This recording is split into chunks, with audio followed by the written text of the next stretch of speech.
Voilà, bonjour à tous, vous allez bien? Voilà, on vient de chanter ce chant. Je suis fort par le sang de Jésus. Jésus est un donneur universel. Vous le savez ça?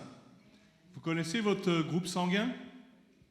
Moi, des fois, je l'oublie un peu, mais pourtant, j'ai bénéficié à un moment donné, avec ma santé, du sang. Et heureusement, merci pour le don du sang. Parce que si j'avais pas été là, s'il n'y avait pas eu ça, je serais sans doute plus là. Mais quand je vous dis que Jésus est un donneur universel, c'est parce que sans lui, on ne peut pas s'en sortir. Et pourtant, il ne forcera jamais personne à accepter son sang. Il a donné sa vie afin que quiconque croit en lui ne périsse pas, mais qu'il ait la vie éternelle. Mais ça dépend aussi de ce que je suis capable d'accepter. Ce matin, je voudrais vous parler dans le livre d'Ézéchiel.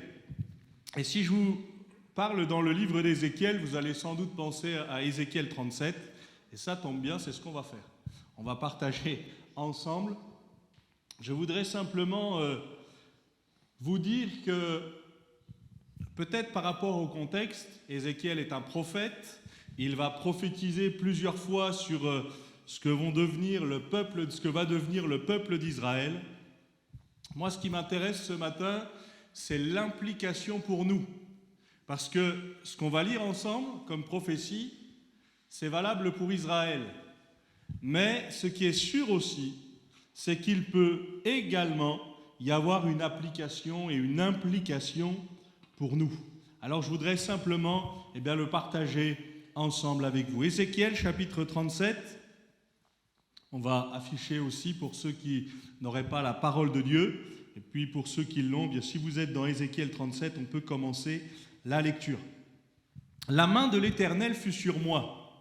L'Éternel me transporta en esprit et me déposa dans le milieu d'une vallée remplie d'ossements.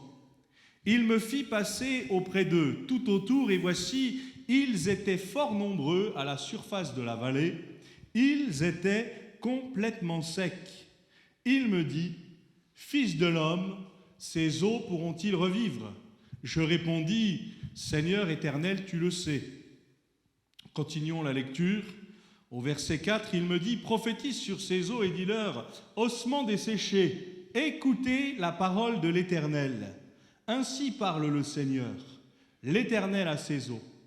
Voici, je vais faire entrer en vous un esprit et vous vivrez. Je vous donnerai des nerfs, je ferai croître sur vous de la chair, je vous couvrirai de peau, je mettrai en vous un esprit et vous vivrez, et vous saurez que je suis l'Éternel. Je prophétisais selon l'ordre que j'avais reçu, et comme je prophétisais, il y eut un bruit. Voici, il se fit un mouvement, et les os s'approchèrent les uns des autres. Je regardai, et voici, il leur vint des nerfs, la chair crue, et la peau les couvrit par-dessus. Mais il n'y avait point en eux d'esprit. Je continue encore. Je suis maintenant au verset 9. Il me dit, prophétise et parle à l'esprit. Prophétise, fils de l'homme. Dis à l'esprit, ainsi parle le Seigneur l'Éternel.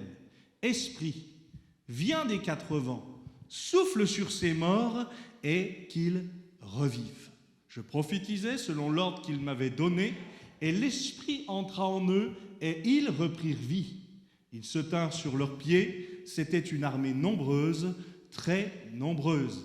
Il me dit, fils de l'homme, ces eaux, c'est toute la maison d'Israël. Voici, ils disent, nos eaux sont desséchées, notre espérance est détruite, nous sommes perdus. Prophétise donc et dis-leur, ainsi parle le Seigneur l'Éternel. Voici, j'ouvrirai vos sépulcres, je vous ferai sortir de vos sépulcres, ô mon peuple. Je vous ramènerai dans le pays d'Israël. Vous saurez que je suis l'Éternel lorsque j'ouvrirai vos sépulcres et que je vous ferai sortir de vos sépulcres, ô mon peuple. Je mettrai mon esprit en vous et vous vivrez. Je vous rétablirai dans votre pays. Vous saurez que moi, l'Éternel, j'ai parlé et agi, dit l'Éternel. Amen. Voilà une lecture assez longue, mais je voudrais revenir sur quelques points de cette lecture. On connaît certainement, pour la plupart, tous, cette vallée d'ossements. Remarquez que le prophète a été conduit dans cette vallée d'ossements. Si je vous disais ce matin, qui est en pleine forme? Peut-être personne ne répondrait. On n'est pas tous totalement en pleine forme. Et puis, si je vous disais aussi ce matin, qui est complètement sec? Peut-être que personne ne répondrait non plus. Peut-être pas forcément parce que nous ne le vivons pas, mais parce qu'on n'oserait peut-être pas. Moi, j'aime bien ce récit dans l'Ancien Testament où le prophète va dire à cette femme, cette veuve, va demander des vases. N'en demande pas un petit nombre. Et elle va préciser, demande des vases vides. Pourquoi? Parce que, vous connaissez sans doute le récit, l'huile va couler tant qu'il y avait des vases à présenter. Et tant que les vases étaient vides, eh bien l'huile pouvait rentrer. On est à peu près dans la même idée sur ce texte. Regardez ce qui est dit. Ils étaient fort nombreux, mais ils étaient complètement secs. Preuve que le nombre, parfois, ne change pas grand-chose. Parce que s'ils sont nombreux, mais qu'ils sont complètement secs, excusez-moi de le dire comme ça, mais ils ne servent à rien. Qui aurait donné cher pour dire, mais moi je veux acquérir cette vallée remplie d'ossements, et je suis sûr que ça vaut quelque chose. Parfois, vous savez, frères et sœurs, on a pu penser ça de nous. Mais qui c'est qui va parier sur un tel? Mais qui c'est qui va parier sur une telle? Mais qui sait, on fera jamais rien de bon avec ces enfants-là. On fera jamais rien de bon avec celui-là ou avec celle-là. Peut-être c'est des mots que vous avez entendus. Peut-être même dès votre plus jeune âge, mais même en grandissant.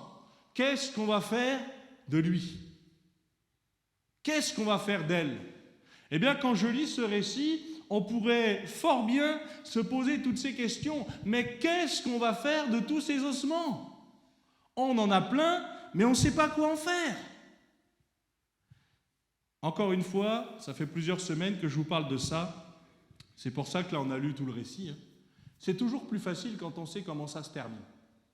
Là, on sait que ça se termine bien. La vallée remplie d'ossements, tout va reprendre vie. Qu'est-ce que tu aimerais qu'il reprenne vie dans ta vie, justement? Qu'est-ce que tu aimerais dire au Seigneur pour dire, mais moi, ma vallée d'ossements, elle s'appelle telle situation. Elle s'appelle tel problème. Elle s'appelle telle maladie. Peut-être que ta vie ne ressemble pas totalement à cette vallée d'ossements. Peut-être qu'il y a encore un peu de vie quelque part. D'ailleurs, la Bible dit que Dieu n'éteindra pas le lumignon qui fume encore. S'il y a encore un espoir, le Seigneur ne va pas tout éteindre. Et puis, regardez la question, et je vous pose la même question. Fils de l'homme, ces os pourront-ils revivre? Je vous pose la question, et je nous pose la question à chacun. Mon problème peut-il être solutionné? Ma vie peut-être de chaos peut-elle encore changer? Peut-être ce qu'on a dit de moi, ce qu'on a dit sur moi, ce qu'on a imposé sur moi parfois. Est-ce que c'est ça qui me définit? Vous connaissez tous Jaébet? Vous connaissez Jaébet? Peut-être si quelqu'un ne le connaît pas, Jaébet, c'est quelqu'un qui a été enfanté, il a été appelé Jaébet, ça veut dire douleur. Je ne sais pas si quelqu'un cherche des prénoms pour des futures naissances, mais Jaébet, c'est quand même pas terrible. Douleur. Et quand vous réfléchissez au sens de ce mot et au sens de ce prénom, ça veut dire qui cause de la douleur. Alors peut-être qu'elle avait souffert lors de l'accouchement, ça on peut l'entendre, mais qui causera toujours de la douleur. C'est quand même terrible de porter un nom comme celui-là. Il y a des noms qui sont plus faciles à porter que d'autres.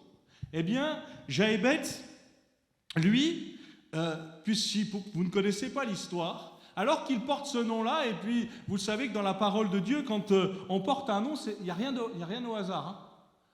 Dans les noms qu'on porte, quelque part, ça reflète beaucoup ce qu'on est. Eh bien, Jaébet, lui, il va prier le Seigneur, il va dire, mais si tu me bénis, si tu étends mes limites, si ta main est avec moi, de sorte que je ne sois plus jamais dans la douleur. Et il dira dans une autre version, le même principe, de sorte que je ne cause plus de la douleur pour quelqu'un. Et dans la version seconde, il y a ces 3 petits points de suspension dans la prière. Vous savez que je les aime beaucoup, moi, ces 3 petits points de suspension, parce qu'on peut y mettre ce qu'on veut. Je ne sais pas combien de temps a duré la prière, je ne sais pas tout ce qu'il a dit encore, mais ce que je sais, c'est que derrière ces 3 petits points de suspension qu'on trouve avec la prière de Jaébès, c'est que Dieu a exaucé sa prière, parce que Dieu a entendu. Et moi, j'aimerais dire à quelqu'un ce matin, ne cesse jamais de prier, même pour une vallée d'ossements. Surtout si c'est le Seigneur qui nous dit de le faire. Parce que lui seul sait le moment où les choses vont changer. Alors oui, il y avait dans cette vallée d'ossements, on le verra, plusieurs dysfonctionnements. Regardez, elle est belle la réponse du prophète. Ces eaux pourront-ils revivre? Je répondis, Seigneur éternel, tu le sais. Ça me rappelle aussi quand Pierre va entendre de la part de son maître, m'aimes-tu? Et il va dire, Seigneur éternel, tu le sais. Tu le sais. Tu sais que je t'aime. Parce que tu sondes les cœurs et les reins. Vous savez que le Seigneur s'intéresse à ces vallées d'ossements. Vous savez que le Seigneur s'intéresse au moins que rien au milieu de nous. Alors oui, il s'intéresse aux grands, il s'intéresse à ceux qui gouvernent, mais il s'intéresse à ceux qui sont oubliés de tous. Et heureusement pour nous. Le Seigneur s'est abaissé même jusqu'à toi, parce que tu l'intéresses. La question est, qu'est-ce que tu vas le laisser faire? Oui, il y a cette vallée remplie d'ossements, complètement sec, et on pourrait se dire, il n'y a plus rien à faire avec ça.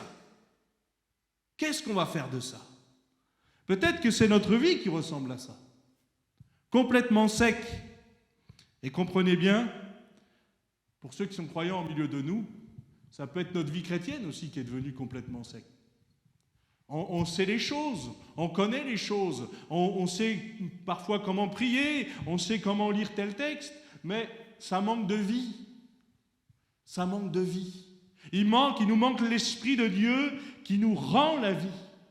Le diable, dans Jean chapitre 10, verset 10, tu peux l'afficher si tu veux. Jean chapitre 10, verset 10, il est dit que le diable ne vient que pour voler, égorger et détruire. C'est son but pour chacun d'entre nous. Il vient voler ce que le Seigneur nous a donné, ce que le Seigneur a acquis, égorger. Si tu es un chrétien qui ne prie pas, ça arrange le diable. Même si tu es quelqu'un qui prie selon toi mal, peu importe, au moins tu pries. Mais ce que le diable veut, c'est qu'on arrête, qu'on se taise. Quand les chrétiens se taisent, le diable gagne du terrain. Et je ne vous parle pas de palabres, je vous parle de prière. Je vous parle de combat dans la prière. Combien de combats dans la prière on a abandonné, on a arrêté de prier et on n'a pas vu la victoire. Voilà, le diable, le voleur c'est le diable, ne vient que pour dérober, égorger et détruire. Mais regardez ce que Jésus dit. Moi, je suis venu afin que les brebis aient la vie et qu'elles soient dans l'abondance. Il n'est pas en train de dire qu'elles soient riches, qu'elles soient remplies de moi. Parce que parfois, pour accepter d'être rempli de Christ, il faut d'abord se dépouiller de nous. Jean-Baptiste dira, il faut qu'il croisse et que je diminue. Comment a fini Jean-Baptiste? La tête coupée. Comme exemple, c'est quand même assez drôle aujourd'hui. Moi, je n'aurais pas aimé vivre ce qu'il a vécu. Mais il a tenu bon jusqu'au bout. Et je voudrais dire, peut-être ce matin, à chacun d'entre nous, Seigneur, on l'a chanté plusieurs fois au travers des chants, mais est-ce que tu as vraiment toute la place dans ma vie? Est-ce que tu as accès à tous les domaines de ma vie? Peut-être il y a dans ma vie des endroits qui sont complètement secs, parce que la vie de Christ n'y est plus. Et j'ai besoin de remettre Christ au centre. Je ne peux pas simplement prendre ce qui m'arrange avec Jésus. C'est soit je prends tout, soit je prends rien. Mais peut-être de dire tout simplement, Seigneur, je veux m'appuyer sur tes promesses. Regardez, il a été dit, il me dit, prophétise sur ces eaux et dis-leur, ossements desséchés, écoutez la parole de l'Éternel. Ça, c'est un principe que nous avons tous besoin d'entendre. J'ai besoin d'écouter la parole de l'Éternel. J'ai besoin de la discerner. Combien de paroles aujourd'hui on entend ? Combien de paroles on peut entendre sur les réseaux sociaux, par Internet ? Et il y a de très bonnes paroles. Mais il y a aussi des paroles qui détruisent, même sous couvert de la Bible. Ce n'est pas parce que le nom de Dieu est associé à telle ou telle parole que la parole est bonne. C'est quand elle est conforme à la parole de Dieu que la parole est bonne. Oui, regardez, il utilise le futur. Je vous donnerai des nerfs, je ferai croître sur vous de la chair, je vous couvrirai de peau, je mettrai en vous un esprit et vous vivrez, et vous saurez que je suis l'Éternel. Ça s'appelle la foi. Croire sans voir. Entendre, croire ce que j'entends parce que ça vient de la parole de Dieu, et la définition de la foi, c'est ça. Et de dire, Seigneur, à toi appartient le futur. Qui ici peut maîtriser son présent ? Pas grand monde. On peut maîtriser encore moins son passé et encore moins son futur. Peut-être qu'on peut éviter de refaire certaines erreurs du passé, quoique, parfois malheureusement, on les reproduit. Mais regardez, il me dit prophétise, ça c'est le début du verset 4. Et le verset 7 nous dit, je prophétisais selon l'ordre que j'avais reçu. Et je voudrais dire quelque chose, frères et sœurs. Il vaut mieux prophétiser ou dire une parole de cette manière-là. Parce que là, le prophète ne dit pas « je prophétisais selon ce que je veux dire, selon ce que je veux faire ». Non, selon l'ordre que le Seigneur m'a donné. Et frères et sœurs, dans nos vies, c'est la même chose. Pourquoi prendre une tâche ? Pourquoi faire quelque chose que le Seigneur ne nous demande pas de faire ? Mais l'inverse est vrai aussi. Pourquoi ne pas faire ce que le Seigneur nous demande de faire ? Parce que nous savons que s'il est avec nous, la victoire, elle est au bout. Jetez vos filets pour pêcher, il va dire ça à Pierre et à tous les disciples qui sont là, et Pierre va dire, Seigneur, on a travaillé toute la nuit sans rien prendre. Pierre n'était pas en train de se vanter, il est en train de dire que le meilleur moment pour pêcher, c'est la nuit. Il le sait, c'est son métier. Mais après, il va rajouter, sur ta parole, je jetterai les filets. Et les filets, pour ceux qui ne connaissent pas le récit, mais se sont remplis au point qu'ils se déchiraient même. Pourquoi ? Parce qu'ils ont obéi à la parole de Dieu. Dieu parle, tantôt d'une manière, tantôt d'une autre, mais il faut y prendre garde. Vous savez, quand je dis au Seigneur, montre-moi le domaine, Seigneur, où je dois progresser. Montre-moi le domaine qui ne va pas. Montre-moi là où tu as le moins de place. Vous savez, il n'y a pas de souci, le Seigneur nous le montre tout de suite. Mais après, il dit, mais qu'est-ce que tu vas faire avec cette information ? Est-ce que tu vas travailler pour me redonner de la place ? Ou est-ce que tu vas faire comme si je t'avais rien dit ? Parce que le Seigneur parle.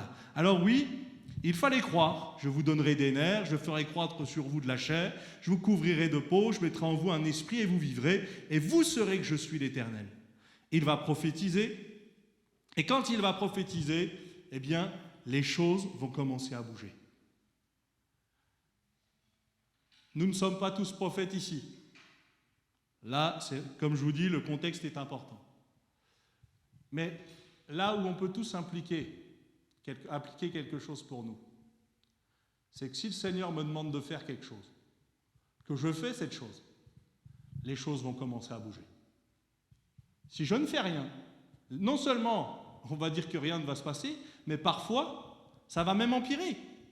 Par contre, si je fais ce que le Seigneur me demande, et uniquement ce que le Seigneur me demande de faire, il n'y a rien de pire, frères et sœurs, que de faire quelque chose que Dieu ne me demande pas de faire. Pourquoi ? Parce que c'est pire avant qu'après. Et là, eh bien, simplement, ce que le Seigneur nous dit à tous, c'est écoutez ma parole. Mettez en pratique ma parole.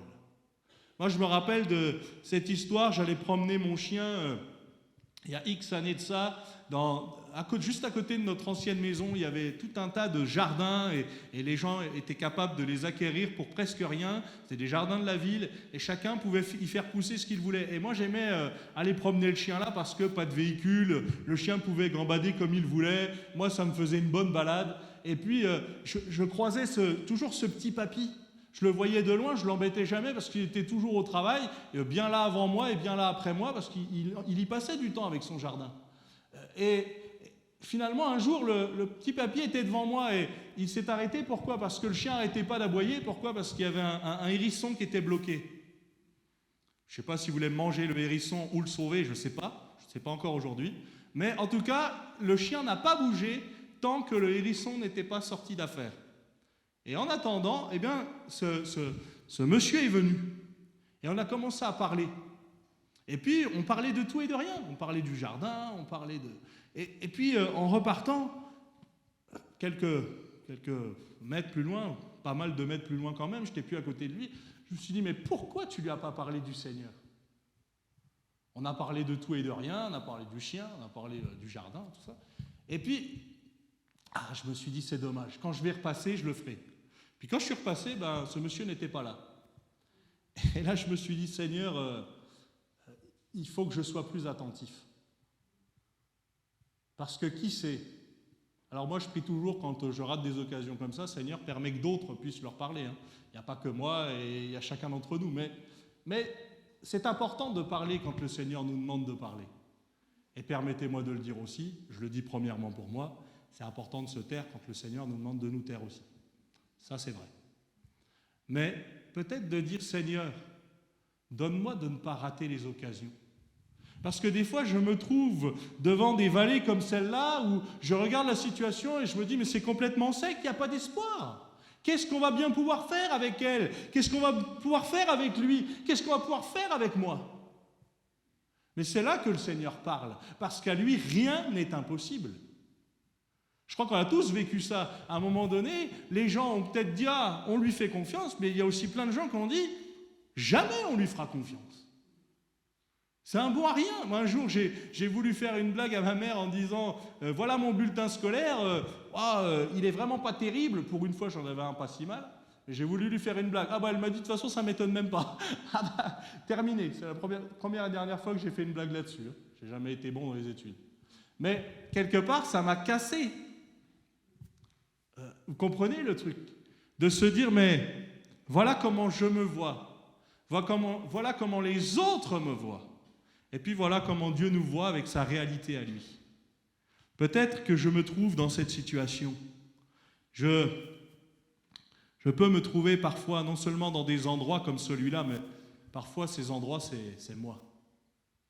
Je peux être complètement sec, je peux être complètement vide. Je peux connaître plein de choses de la parole de Dieu. Jacques dira, ne vous bornez pas à écouter seulement la parole de Dieu, mettez-la aussi en pratique. Pourquoi? Parce que si je sais que Dieu guérit et que quand je suis malade, je ne fais pas appel à lui pour la guérison, je rate une occasion de vivre un miracle. Ça ne veut pas dire qu'il me guérira. Ça veut dire que je connais celui qui guérit.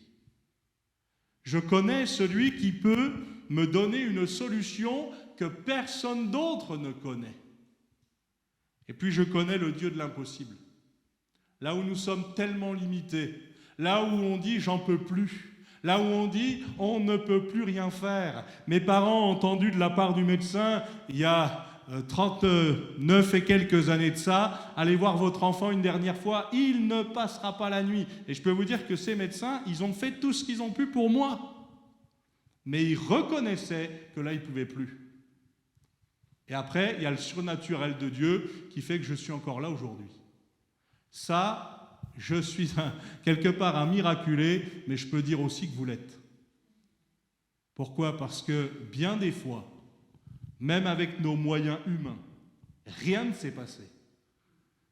Mais Dieu a dit une chose, et le miracle est venu. Je voudrais vous encourager, peut-être ceux qui sont en perte de vitesse, même par rapport à la foi. Rappelons-nous de ce que le Seigneur a déjà fait. S'il l'a fait hier, ne peut-il pas le refaire aujourd'hui? Puis s'il a fait l'impossible hier, ne peut-il pas faire l'impossible pour moi demain? Parce que le problème n'est pas Dieu. Dieu est tout-puissant. Et il est le même hier, aujourd'hui, éternellement. Le problème, parfois, c'est ma relation avec lui. Je me suis habitué à ne plus faire appel à lui, je me suis habitué à vivre parfois sans lui.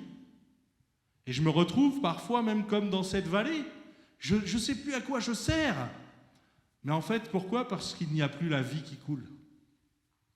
La vie en abondance. Je suis venu pour leur donner la vie en abondance. Chaque jour, le Seigneur veut nous donner cette vie en abondance.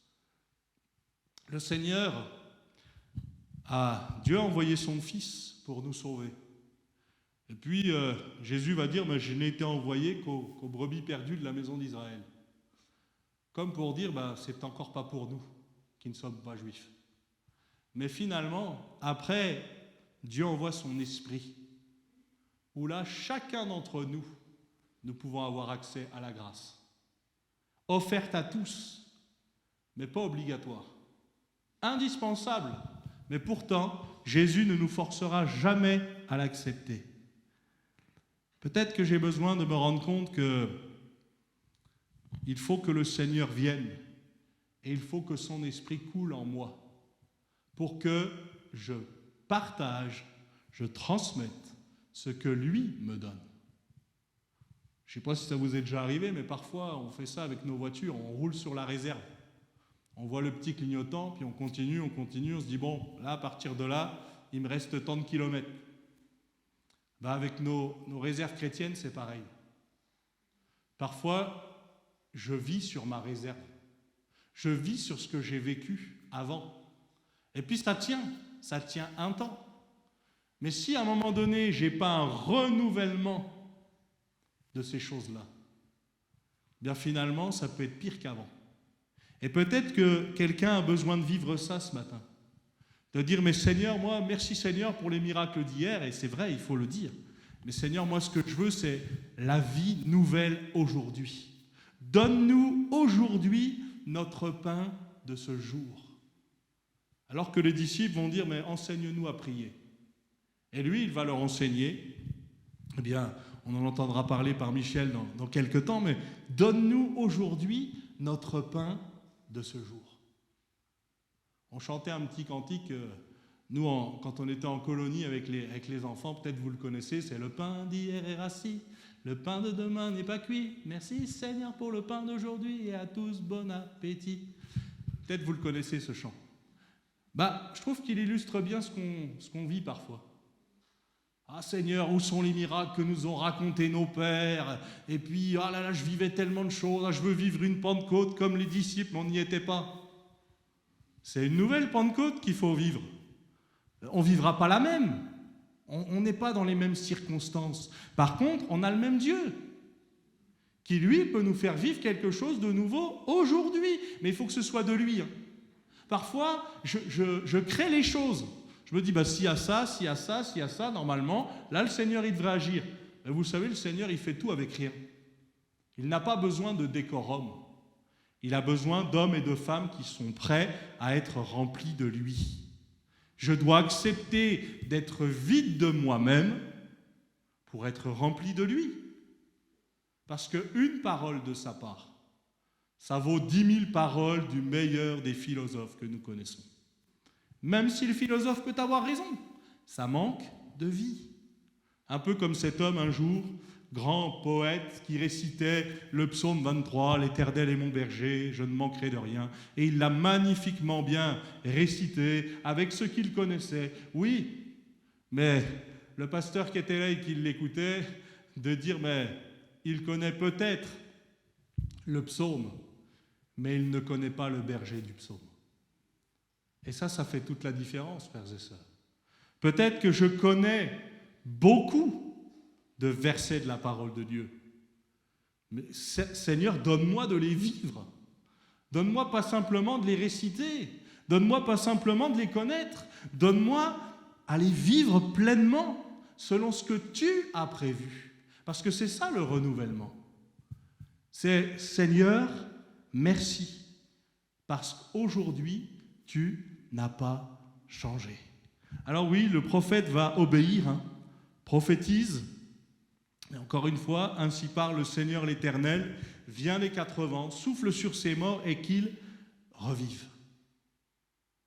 Vous savez que le Seigneur a toute autorité, même sur la mort. Vous connaissez Jean chapitre 11, Jésus qui va entendre parler que son ami, celui qu'il aime, Lazare, est malade. Dans Jean chapitre 11, on trouve le plus petit verset de l'Écriture. Jean chapitre 11, verset 35. Jésus pleura. Mais dans ce récit, on voit quoi? On voit Jésus qui est lui aussi attristé. Pourquoi? Parce qu'il apprend que celui qui aime est malade, mais la réaction est assez étonnante parce qu'il nous est dit que Jésus va rester encore quelques jours là où il est. Et quand il va enfin y aller, il n'est plus malade, il est mort.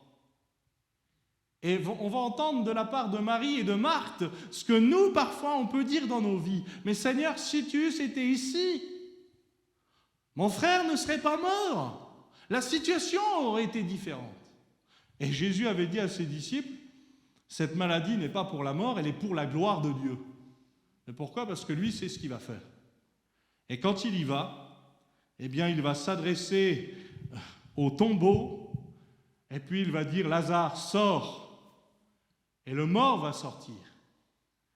Et même moi, j'aime bien parce que, là aussi, le Seigneur peut dire, mais déliez-le et laissez-le aller. Il y a un témoignage derrière ça. Alors qu'on pourrait se dire, mais ça y est, la mort est venue, Seigneur, il sent déjà. Vous connaissez cette expression-là, elle est utilisée dans Jean chapitre 11. C'est déjà fini. Ça fait 4 jours qu'il est là. Aux yeux des Juifs, au bout de 4 jours, l'âme avait quitté le corps. Ça, c'est l'histoire qui nous le révèle. Mais il sent déjà, c'est fini. La mort a pris le dessus. Et parfois, je peux penser ça d'une situation. Je me dire, mais ça y est, est-ce que ça vaut le coup de continuer à prier? La mort a pris le dessus. Qu'est-ce qu'on va faire de tel cas ou de tel autre cas? Mais si le Seigneur est dans l'affaire, le Seigneur, c'est le prince de la vie. Et ce qu'il veut, ce n'est pas que nous mourions, c'est que nous puissions vivre de sa propre vie. D'ailleurs, il a donné sa vie pour que nous puissions vivre. Et peut-être ce matin, j'ai besoin de comprendre que je suis encore utile pour lui. Peu importe mon âge, peu importe mes faiblesses, peu importe mes manquements, peu importe mes incapacités, je peux être encore utile. Parce que là où le Seigneur nous a placés, c'est pas pour rien. Que le Seigneur nous aide à répandre la bonne odeur de Christ. Le but n'est pas qu'il se souvienne de nous, le but est qu'il se souvienne de Christ.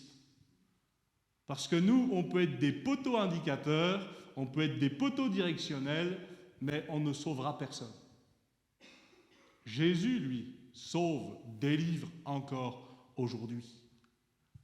Même le plus bas tombé, mais même celui qui apparemment n'aurait rien à se reprocher, a aussi besoin du Sauveur. Et peut-être ce matin, je dois comprendre que peut-être parfois je me retrouve à la place d'Ézéchiel où je vois une situation et je me dis mais il ne se passera rien, c'est catastrophique. Mais des fois, la situation catastrophique, c'est moi. Et je peux dire, Seigneur, tu peux encore faire quelque chose. Nous avons été créés à partir de quoi? De la poussière. Je ne sais pas si vous aimez faire le ménage, moi pas. Mais quand la poussière s'installe, quand la poussière s'accumule, on peut se dire, mais on ne va jamais rien faire de ces choses-là. Ce serait bien qu'on arrive à recycler la poussière du côté écologique et tout ça. Ça, ce serait vraiment super. Encore aujourd'hui, ça n'existe pas.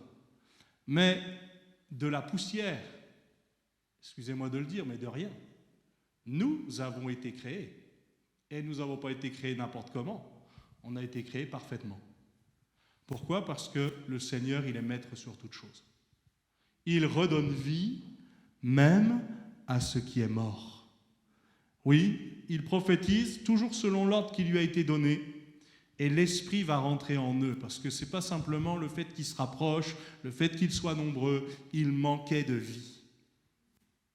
Ta présence dans ce lieu ne te sauvera pas.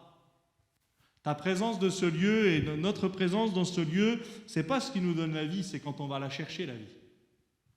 Je ne peux pas dire, je suis sauvé parce que j'ai mes parents, parce que j'ai mes grands-parents, parce que j'ai mes amis, parce que je connais quelqu'un qui connaît le Seigneur. Non, j'ai besoin de rencontrer le Seigneur.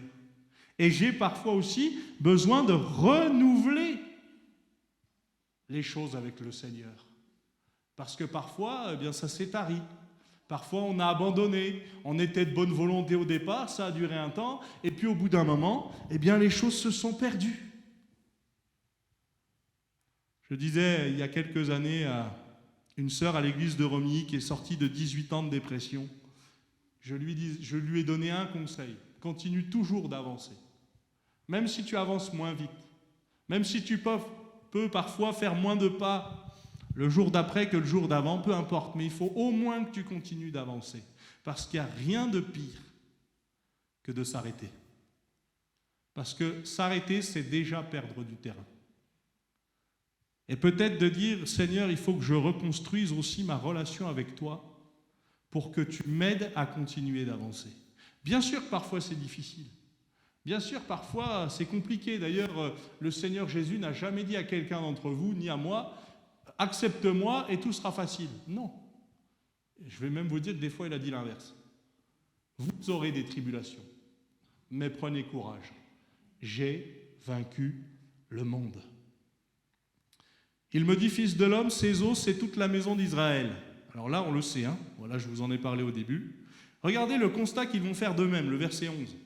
Ils disent, nos os sont desséchés, notre espérance est détruite, nous sommes perdus. Moi j'aime bien ce verset 11. Excusez-moi de le dire comme ça, mais ils sont honnêtes avec eux-mêmes. Ils ne font pas semblant. Là, ils ne sont pas en train de dire tout va bien. Je me souviens de cette dame à l'église qui, vous savez, c'est les formules de politesse. Hein. Ça va? Oui, ça va très bien. Elle, quand ça n'allait pas, vous le saviez tout de suite. Quand vous la saluez, il fallait toujours s'attendre à... Parce qu'un jour, elle est venue, elle me dit, non, Pierre, ça va pas. Et qu'est-ce que tu vas faire pour moi? Je suis resté tout bête. Mais quelque part, je lui dis, oui, mais si je te demande si ça va, c'est pour savoir la réalité. C'est pas pour que tu me donnes un ça va de circonstance. Pourquoi? Parce que je ne pouvais pas forcément répondre à ses besoins du jour, mais par contre, je pouvais penser à elle dans la prière. Je pouvais faire certaines choses pour elle, mais j'étais très limité, mais pas le Seigneur.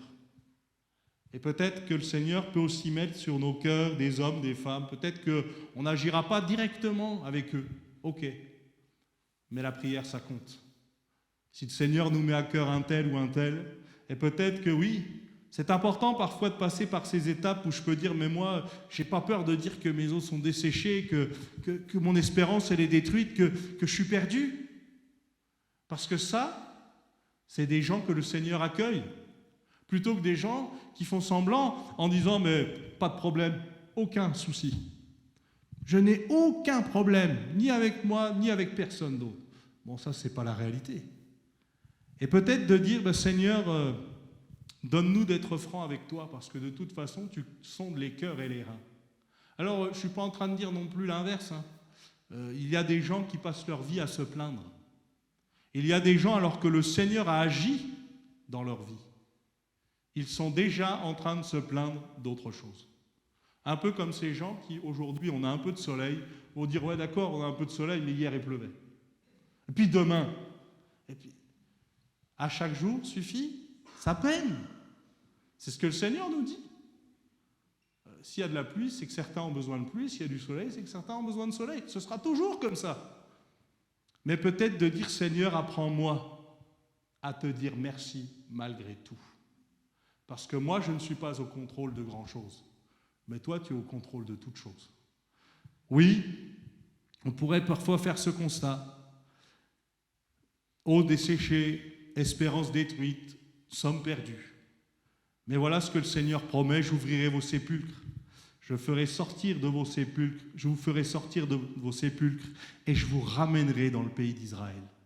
Je peux comprendre qu'à un moment donné, ils tombent dans une forme de dépression parce qu'ils s'attendent et ils ne voient rien venir. Le temps passe et ils ne voient toujours rien venir. Pourtant, j'aimerais nous rappeler, frères et sœurs, que si le Seigneur a fait la promesse, elle va s'accomplir. Si c'est lui qui l'a fait, ça s'accomplira certainement. Si ça ne s'accomplit pas, c'est peut-être que ça ne venait pas du Seigneur. Et ça, c'est important de le savoir. Vous saurez que je suis l'Éternel lorsque j'ouvrirai vos sépulcres et que je vous ferai sortir. J'aime beaucoup la fin de cette parole du verset 14. Vous saurez que moi, l'Éternel, j'ai parlé et agi. Le Seigneur lui parle, mais il fait ce qu'il dit. Il ne se contente pas simplement de beaux discours ou de discours. Il fait ce qu'il dit. Mais il ne fera ce qu'il dit que si j'accepte qu'il le fasse dans ma vie, si j'ai de la place pour lui. Vous savez, parfois on vit notre vie chrétienne en mettant Dieu parmi tellement d'autres choses. Il y a Dieu, il y a les activités, il y a le sport, il y a les loisirs, il y a plein de trucs. Voilà, ça c'est notre vie. Mais si Dieu n'est pas au centre de tout ce qu'on fait autour, ça ne marchera pas. Si Dieu, permettez-moi de le dire comme ça, n'est qu'un loisir parmi tant d'autres, ça ne marchera pas. Dieu veut être avec nous quand on est à l'église, mais il veut être avec nous quand on fait autre chose. Quand vous allez faire des courses, ne mettez pas Dieu à côté, hein. Prenez-le aussi avec vous, hein. Ça évitera peut-être certaines choses aussi. Hein. Prenons-le dans nos voitures, prenons-le dans nos maisons. On peut le laisser à côté. Hein. Je suis à la porte et je frappe. Et il ne parle pas de n'importe quoi comme endroit, il parle d'une église. Il était à la porte de l'église, on pourrait se dire, bah, c'est illogique. Non, parce que si on le laisse à l'extérieur, il ne forcera pas la porte. Mais après, lui avoir donné la place, il faut lui laisser la place. Ça, c'est parfois pas évident. Parce qu'on reprend très vite de mauvaises habitudes. Je voudrais vous partager aussi, encore pendant quelques minutes, une expérience, peut-être qu'on peut la lire dans Matthieu chapitre 12. On a parlé d'Ézéchiel 37 dans l'Ancien Testament, mais je vous partage aussi un récit dans le Nouveau Testament, 3 versets, que je voudrais partager avec vous, très simplement, mais toujours dans la même idée. Matthieu chapitre 12 à partir du verset 10. Je te laisse le temps de le mettre, Nicolas. Vous me direz quand vous y êtes.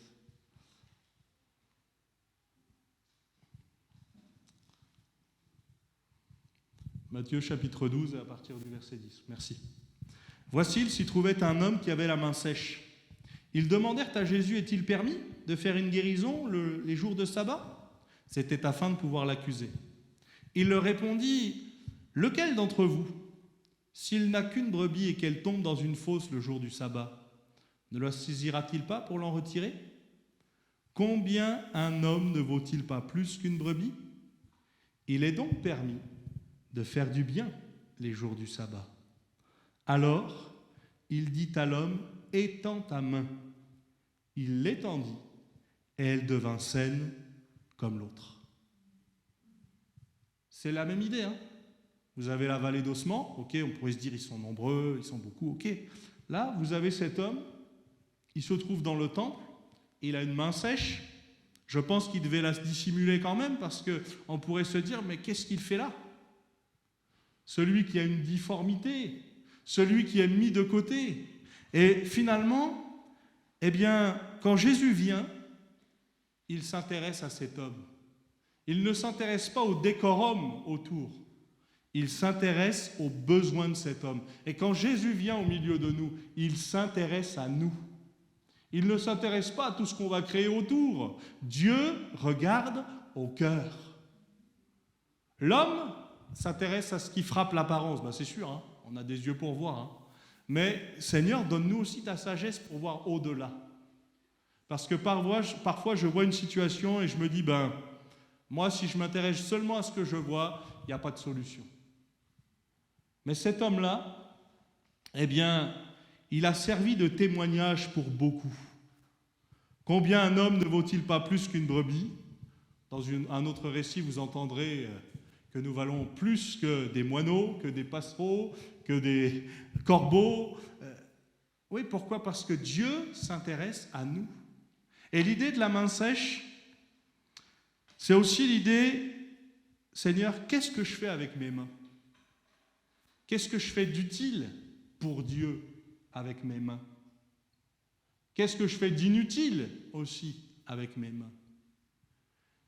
Qu'est-ce qui t'honore et qu'est-ce qui ne t'honore pas ? Parce que dans la vallée d'ossements, tout est sec et tout a besoin de reprendre vie. Là, il a juste sa main. Vous êtes d'accord avec moi que l'importance de nos membres se mesure une fois qu'on ne les a plus ou une fois qu'on en est privé. Tu es d'accord, Marie-Claude? C'est pas évident avec les yeux. Et ça, parfois, le Seigneur nous dit, mais n'oublie pas ce que tu as déjà. Et dis merci pour ce que tu as déjà, parce que tu ne l'auras plus forcément et pas forcément tout le temps. Et d'autres n'ont pas ce que tu as. Mais si vous voulez, cet homme, c'est factuel, hein. Il était limité, puisqu'il avait cette main sèche. Dieu n'a pas simplement voulu le guérir pour lui dire « Enfin, tu vas pouvoir te servir dès demain ». Non, il a guéri, pourquoi? Pour servir de témoignage. N'oublie pas comment tu as été guéri. N'oublie pas pourquoi tu as été guéri. Parce que des hommes à la main sèche, et même des femmes courbées, il y en avait d'autres. Mais le Seigneur est venu et il a redressé pour servir de témoignage. Je peux me permettre d'en parler, elle n'est pas là. Sinon, je crois que ça ne lui aurait pas forcément plu. Mais qu'est-ce que j'aime aller chez Yvette? Pas pour refaire l'histoire, mais pour voir à quel point elle compte sur son Dieu. Toujours pour sa guérison, mais aussi pour le témoignage qu'elle donne. Bon, je vous dis, je me permets parce qu'elle n'est pas là, parce que ça ne lui aurait pas plu. J'aurais eu un coup de fil demain. J'évite le coup de fil. Mais pourquoi je vous dis ça? Parce qu'Yvette, elle est encore en fauteuil roulant, elle a encore ses difficultés. Et pourtant, moi je vois la main de Dieu dans sa vie. C'est indéniable. Parce que ce n'est pas possible de vivre comme ça et de réagir de cette manière-là s'il n'y a pas la main de Dieu. Et pourtant, ça n'empêche pas. Elle n'est pas encore guérie. Si le Seigneur lui a fait la promesse, ça arrivera. Mais ce que je veux dire, c'est que ça dépend aussi de nous. Est-ce que tu sers le Seigneur sous condition? Est-ce que tu es disciple de Christ sous condition? Seigneur, si tu fais ça, ok, je te suis. Seigneur, si tu me donnes ça, ok, je te suis. Le Seigneur, lui, il s'est dépouillé de tout et il s'est donné lui-même, même pour des gens qui ne l'aimaient pas. Parce qu'à peine mourrait-on pour un juste, Christ, au temps marqué, est mort pour des impies. On pourrait peut-être donner sa vie pour quelqu'un qu'on aime, mais lui, il va donner sa vie pour des gens qui ne l'aiment pas. Et frères et sœurs, c'est aussi peut-être pour quelqu'un ce matin, je terminerai avec ça. Seigneur, donne-moi de retrouver de la vitalité dans ma vie chrétienne. Je peux aussi parler du côté physique. Hein. Si Dieu a décidé de guérir, il peut le faire et il le fait encore. On est d'accord. Mais donne-moi de retrouver de la vitalité dans ma vie chrétienne. Pardon pour toutes les fois où j'ai fait autre chose que ce que tu me demandais. Pardon pour toutes les fois où je n'ai pas témoigné alors que j'aurais dû. Pardon pour toutes les fois où j'ai rien dit alors que tu me demandais de parler. Et puis pardon pour toutes les fois où j'ai compté sur autre chose que sur toi, plus que tout. Et peut-être de dire Seigneur merci, parce que si on a la possibilité d'être là, on n'est peut-être pas tous en très très bonne forme. Hein. Il y a des douleurs, il y a des souffrances, il y a des difficultés. D'ailleurs, qui n'en a pas? Et puis si vous n'en avez pas, profitez-en, parce que ça viendra. Mais ce que je veux dire, c'est que combien le Seigneur est bon malgré tout. Parce que si nous sommes là, c'est un effet de sa grâce. C'est lui qui nous donne les forces. Alors oui, je me retrouve peut-être devant cette vallée, je suis peut-être moi-même cette vallée d'ossements, mais on sait la fin. On connaît la fin d'Ézéchiel 37. Les os ont repris vie. Ils ne se sont pas simplement rattachés, il n'y a pas simplement de la chair qui est revenue, il y a la vie qui a coulé. Et frères et sœurs, c'est ce que le Seigneur veut pour chacun d'entre nous. Vous inquiétez pas, il y a assez de vie dans le Seigneur pour chacun.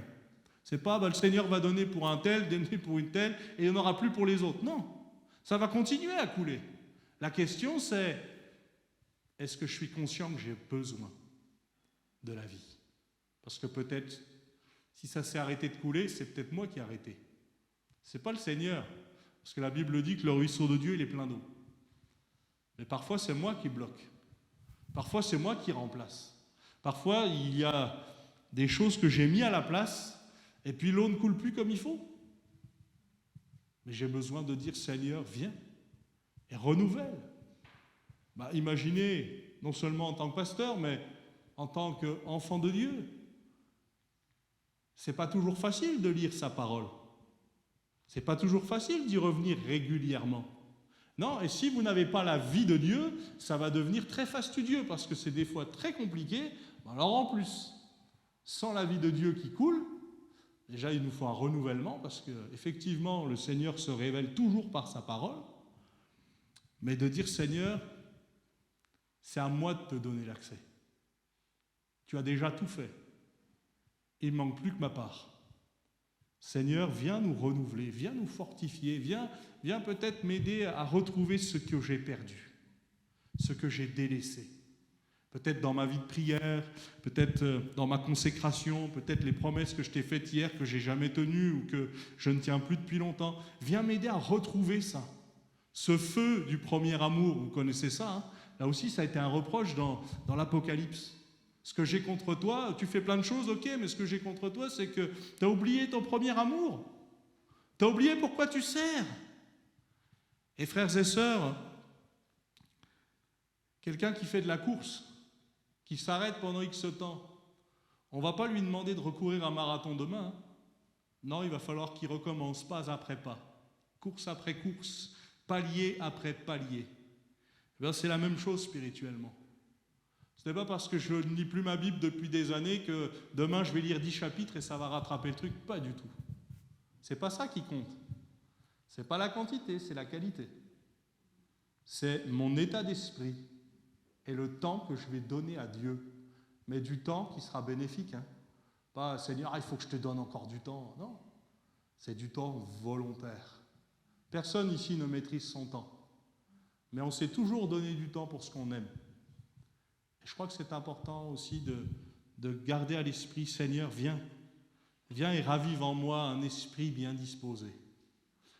Non seulement quand on est ensemble, mais encore plus quand personne ne nous voit. Pour qu'il y ait toujours cette flamme qui soit là, et qui dise, mais Seigneur, moi, je t'appartiens et je veux être renouvelé aussi dans mes forces et avec ta personne. On prie le Seigneur ensemble ? Seigneur, tu es le fidèle et le véritable.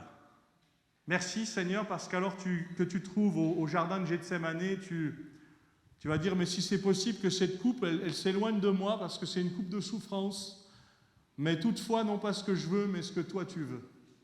Seigneur, merci, parce que tu es allé jusqu'au bout. Seigneur, donne-nous d'aller aussi jusqu'au bout avec toi.